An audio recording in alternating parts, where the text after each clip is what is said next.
Hello, Professor. My name is Rodrigo Taroso Festucia. I'm here to discuss case number 4 about the company Merck. They are facing a ethical dilemma because they might find the cure for the river blindness disease, which affects most of poor people on Latin America.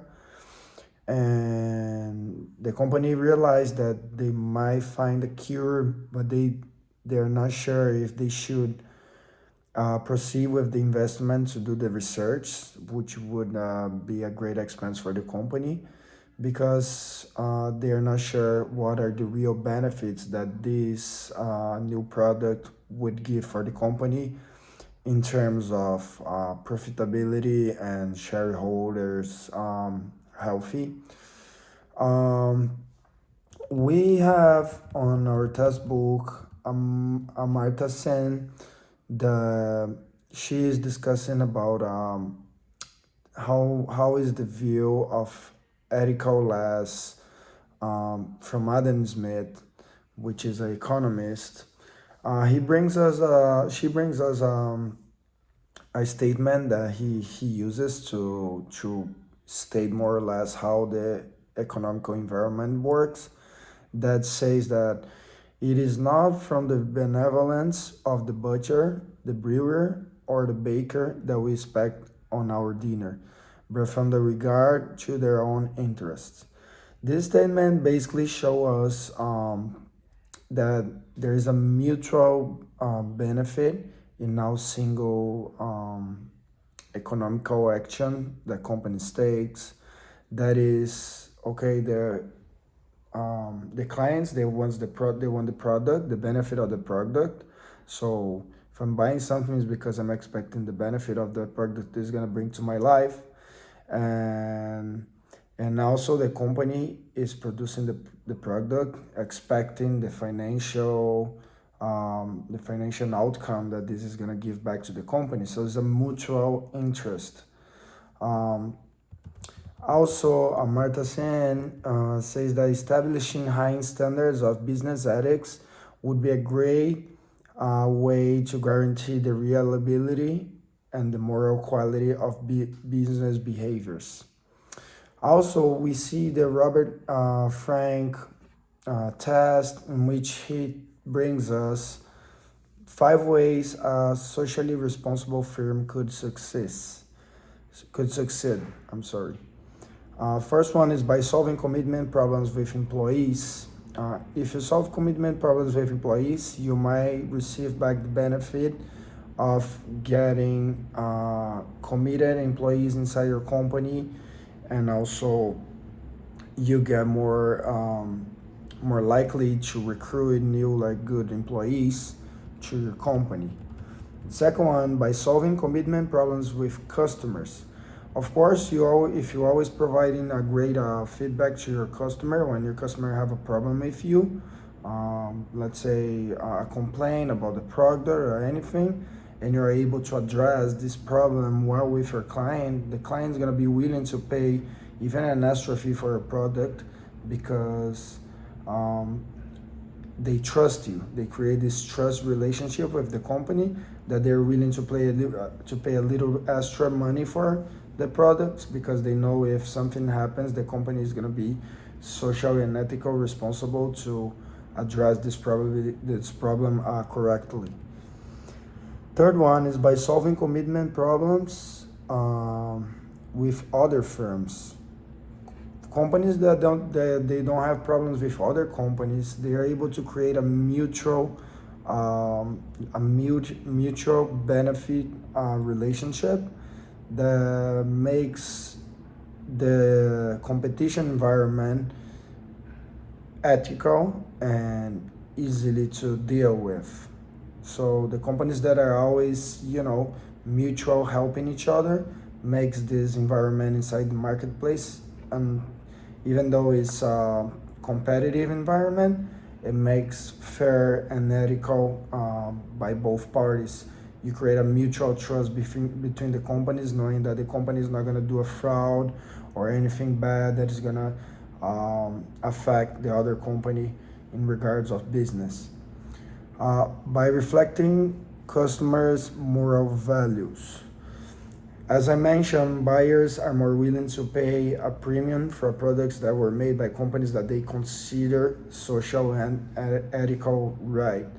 For example, I personally I wouldn't be willing to pay for a product that I know that there's something going on the production of the product, or if I know that the company is taking unethical behaviors and so on. And most of the people are like that.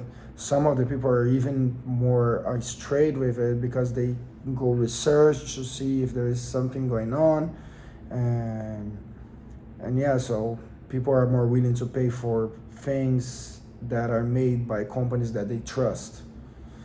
And the last one is by reflecting prospective employees' moral values.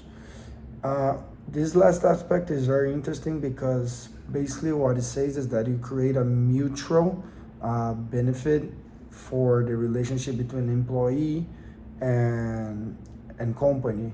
So instead of just paying, for example, an employee the minimal amount of money for a specific job position, the company see the situation and have some empathy with the employee in a way that the company is willing to pay a little bit more for his wages because the company knows that the person might have the personal interests, and for example, I want to buy a house, and but my company is not paying me enough. So creating this mutual relationship between the company and the employee is really important, in a way that you create this mutual beneficial environment between employee and employer. And then the assignment asks us, what would we do if we were a high level administration at Merck in the medicine situation? I would definitely go ahead and do the research, not only because I think that is the right thing to do it as an ethical standard action for this situation, but also because I think Merck would be like innovating with a new product that could bring a lot of benefits for the company in the future, in a near future, or even in a long future, in a way that governments and institutions of healthy, they're always looking for innovative products. So even though the people that suffer by the blindness disease might not be able to pay for the new product that they're planning to create it with this research, the company could make deals with governments or even other institutions that would be willing to give the funds to provide this medicine for the people that need it. And also Merck would be creating brand awareness, because when people look to a company that is trying to help and finding solutions in such a hard problem that is a disease, when people look to these institutions that find solution and provide the solution to these people, the clients, the people that look to it, they feel more passionate about it, feel well about the company, start talking good things about the company.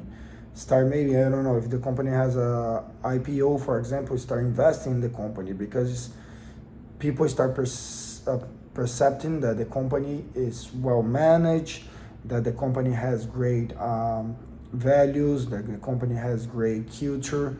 And also, this is something else that I also included here in my paper, that such initiative of going ahead and trying to provide these people the medicine for the cure of this blindness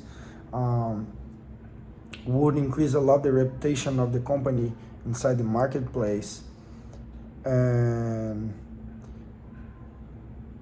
also the employees inside the company, the employees that works for Merck, they would probably feel good about the company and feel that the company actually has like ethical behaviors, and this would help a lot the company to establish and even emphasize more the company's vision, mission, and culture. And that's it. I would definitely do it. Go ahead and proceed with the research. And I think maybe not in a short-term run, but in a long-term run, if the research proves that the medicine is really a cure for the blindness, then I think that the company could have many more benefits other than just financial by providing this new product.